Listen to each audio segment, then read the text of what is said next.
Assalamualaikum warahmatullahi wabarakatuh. Hai insan edukasi, apa kabar? Semoga kita selalu dalam keadaan sehat. Senang sekali saya Nadia Nurmanita bisa menemani Anda kembali di podcast Kabar Pendidikan yang dipersembahkan oleh UPT-TIKP Dinas Pendidikan Provinsi Jawa Timur. Di episode kali ini kita akan membahas tentang sukses menjadi juara satu lomba film pendek GCC tahun 2023. Sudah hadir bersama kami secara online yaitu Ibu Narmi SPD MPD. Beliau adalah guru SLB Negeri Banyuwangi. Mari terlebih dahulu kita sapa beliaunya. Assalamualaikum warahmatullahi wabarakatuh, Ibu. Waalaikumsalam warahmatullahi wabarakatuh, Mbak. Apa kabarnya, Selamat Ibu? pagi. Selamat pagi. Apa kabarnya, Ibu? Alhamdulillah hari ini kabar saya baik sekali, Mbak. Alhamdulillah, Ibu. Baik, Ibu, saya mau menanyakan nih, mungkin Ibu bisa menceritakan sedikit tentang Ibu atau backgroundnya Ibu sebagai guru SLB. Iya, nama saya Narmi, saya guru SLB Negeri Banyuwangi. Saya itu mengajar sejak tahun 1989, Mbak. Mungkin Mbaknya masih kecil ya, atau mungkin belum lahir ya. Baru lahir Jadi itu, sudah Ibu, tahun 35 89. tahun. Iya. Jadi saya mempunyai latar belakang pendidikan, sarjana pendidikan luar biasa, kemudian bisa melanjutkan ke S2 Bahasa Indonesia dan Sastra. Saya kebetulan mengajar peserta didik berkebutuhan khusus autis, Mbak. Anak-anak yang mengalami hambatan komunikasi dan interaksi sosial. Baik, wah luar biasa sekali ya Ibu. 35 tahun menjadi guru SLB itu bukan suatu hal yang mudah ya Ibu. Baik, Ya, Ibu. alhamdulillah dijalani dengan ya. baik. Baik, untuk prestasi lomba sendiri Ibu. Prestasi lomba film pendek SLB pada GCC tahun 2023 itu lombanya seperti apa Ibu? Ibu membuat film seperti apa mungkin bisa dijelaskan ke kami Ibu? Ya, alhamdulillah ya Mbak, pada kesempatan itu saya mendapat juara 1 ya Mbak, GCC film pendek SLB. Lombanya itu membuat film pendek berbasis budaya Mbak. Durasi waktunya hanya 8 menit. Tetapi dalam waktu 8 menit itu kita sudah bisa menyampaikan pesan kepada masyarakat tentang budaya yang akan kita sampaikan.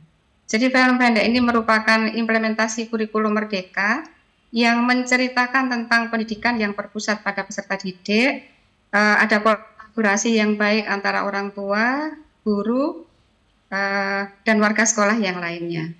Sedangkan pemainnya itu bisa dari kalangan guru, peserta didik sendiri, dan warga sekolah yang lainnya. Seperti itu, Mbak. Baik, berarti Ibu ini juara 1 ya, bukan juara 3? Juara 1 Mbak. Oh, Masya Allah. Mohon maaf Ibu tadi kalau saya ada sempat salah penyebutan kata untuk juaranya. Baik Ibu, untuk persiapannya sendiri, waktu persiapan untuk mengikuti lomba ini tuh mungkin Ibu bisa jelaskan ke kami Ibu persiapannya seperti apa? Ya Mbak, jadi karena ini film gitu ya, jadi pertama kali itu saya mempersiapkan konsep cerita atau tema film yang akan saya angkat. Kemudian setelah saya sudah menemukan tema dan konsep ceritanya, saya membuat judul Mbak. Jadi saya cari judul yang menarik. Itu kebetulan waktu itu saya, karena orang Banyuwangi ya Mbak, saya juga memasukkan di situ itu bahasa osing. Sehingga saya mengambil judul Wangkot. Nah, Wangkot itu artinya adalah keras kepala gitu kalau menurut orang Banyuwangi gitu ya. Kemudian setelah saya sudah menemukan judul yang menarik, saya memunculkan ide atau gagasan. Setelah itu saya susun sinopsisnya Mbak. Setelah saya susun sinopsisnya, saya membuat naskah atau alur ceritanya. Kemudian saya baru mencari tim atau kru filmnya. Jadi sudah jadi itu naskah cerita, baru saya mencari tim atau kru filmnya.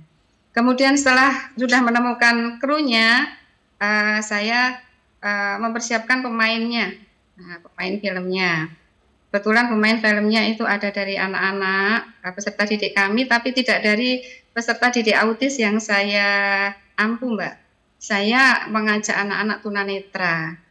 Jadi pemainnya sebagian besar anak-anak tunanetra, kemudian ada teman guru, kemudian saya sendiri. Kemudian setelah itu saya menyiapkan konsep produksinya, motif dan visi pembuatan filmnya. Kemudian mempersiapkan alat atau propertinya. Setelah itu pembagian job. Nah, jadi nanti setelah itu pembagian job, ini pemain jadi siapa, yang ini nanti jadi siapa. Seperti itu. Kemudian setelah itu saya menentukan lokasi untuk pengambilan videonya. Setelah itu memulai pengambilan video sesuai dengan sinopsis yang saya buat. Setelah itu setelah selesai semua Mbak filmnya itu melakukan editing. Ini yang agak sulit gitu ya Mbak, karena ketika pembuatan film itu kan waktunya lama gitu ya, dan harus ditentukan hanya 8 menit gitu. Jadi itu yang agak memakan waktu. Kemudian setelah proses editing selesai, perkiraan pembiayaan. Setelah itu saya membuat laporan sesuai dengan juknis yang ada. Jadi setelah selesai saya buat laporan. Setelah itu Mbak, ada pendampingan dari Capdin. Nah, jadi sebelum film ini kan ada pendampingan dari Capdin. Nah, setelah masuk 5 besar itu Mbak, itu juga ada pendampingan dari Capdin. Jadi alhamdulillah Capdin kami begitu support gitu ya Mbak ya. Setelah sudah membuat PPT dan presentasi itu juga didampingi oleh dari Capdin. Seperti itu Mbak, itu persiapan yang saya siapkan. Iya, luar biasa sekali ya Bu ya, berarti persiapannya begitu padat dan begitu panjang. Lalu ini Ibu, yang melatar belakangi Ibu untuk memilih tema tersebut atau video tersebut itu apa Ibu? Ya Mbak, jadi dalam pemilihan judul ini ya, tema dan judulnya kan Wangkot itu ya Mbak, temanya berbasis budaya itu. Saya itu ini Mbak ingin menyampaikan, ingin membudayakan sikap saling memaafkan ya, yang selama ini itu lebih saya lihat seharian di sekolah gitu ya kan. Kalau anak-anak autis itu kan biasanya ditunggu oleh wali murid ya Mbak kalau di sekolah. Nah itu saya lihat di situ itu budaya minta maaf itu sangat rendah gitu Mbak. Nah dengan begitu saya tuh ingin memunculkan di film itu nanti ada budaya meminta maaf. Jadi kalau kita ada kesalahan baik itu dengan siswa atau dengan wali murid, apalagi kalau anak-anak itu kan harus pembiasaan ya Mbak. Anak-anak SLB itu kan lebih banyak ke pembiasaan, sesuatu yang harus diulang-ulang begitu. Jadi itu yang ingin saya angkat, ingin membiasakan atau membudayakan sikap saling meminta maaf antar sesama. Seperti itu Mbak.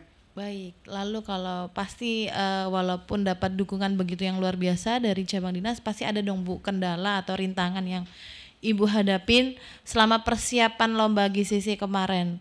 Itu kendalanya atau rintangannya seperti apa Bu? Iya Mbak, kendalanya yang pertama itu mungkin waktu ya Mbak, karena ketika pembuatan film ini saya tidak ingin mengganggu kegiatan belajar mengajar anak-anak, kemudian saya juga tidak ingin meninggalkan pekerjaan saya sebagai seorang guru, sehingga waktu harus di siang hari setelah anak-anak kegiatan belajar mengajar selesai. Kemudian rintangan berikutnya itu karena saya itu waktu di sinopsis itu sudah memilih tempat-tempat yang agak bagus itu ya pemandangannya Mbak, tempatnya agak jauh, kemudian medannya agak berat gitu ya. Jadi itu agak berat bagi kami untuk membawa anak-anak tunanetra ke sana. Seperti itu. Baik, lalu kalau dukungan nih Bu, tadi kan kalau dari cabang dinas kan sudah Ibu sebut tadi waktu pembuatan video Ibu selalu didampingi oleh orang-orang Cabdin. Kalau dukungan dari pihak sekolah itu seperti apa Ibu? Iya, kalau dari sekolah ya dari kepala sekolah itu sangat mensupport saya dalam kegiatan ini. Kemudian dari teman-teman juga sangat mendukung gitu, sehingga saya semangat sekali untuk membuat film ini supaya nanti itu tidak mengecewakan sekolah dan teman-teman saya, seperti itu. Baik, lalu kalau pesan ini Bu, ini pertanyaan terakhir, kayak pesan dan kesannya untuk pesan-pesan untuk para guru-guru yang ingin mengikuti lomba seperti Ibu agar bisa menjadi juara 1 seperti Ibu. Yang pertama itu tentunya harus semangat gitu ya, harus semangat meskipun mungkin seperti saya ini kan usia saya juga sudah tidak muda lagi ya Mbak ya, gitu. Jadi tetap harus semangat. Pertama itu harus ada semangat. Kemudian yang kedua harus mengerjakan itu sesuai juknis yang ada. Tidak boleh tidak sesuai juknis. Kemudian berikutnya lakukan yang terbaik. Lakukan yang terbaik. Kemudian harus berdoa. Setelah itu semua kita lakukan, kita harus yakin. Mungkin itu Mbak pesan dari saya. Baik Ibu, terima kasih banyak ya Ibu atas waktunya, karena Ibu sudah berkenan bergabung bersama kami. Ibu selalu sehat dan semakin sukses ya Ibu Narmi. Terima kasih, sama doa yang sama juga untuk Mbak dan teman-teman. Baik, terima kasih. Amin Ibu. Insan Edukasi, tak terasa waktu kita di podcast Kabar Pendidikan harus berakhir. Berjumpa lagi di episode-episode berikutnya. Saya Nadia Nurmanita pamit undur diri.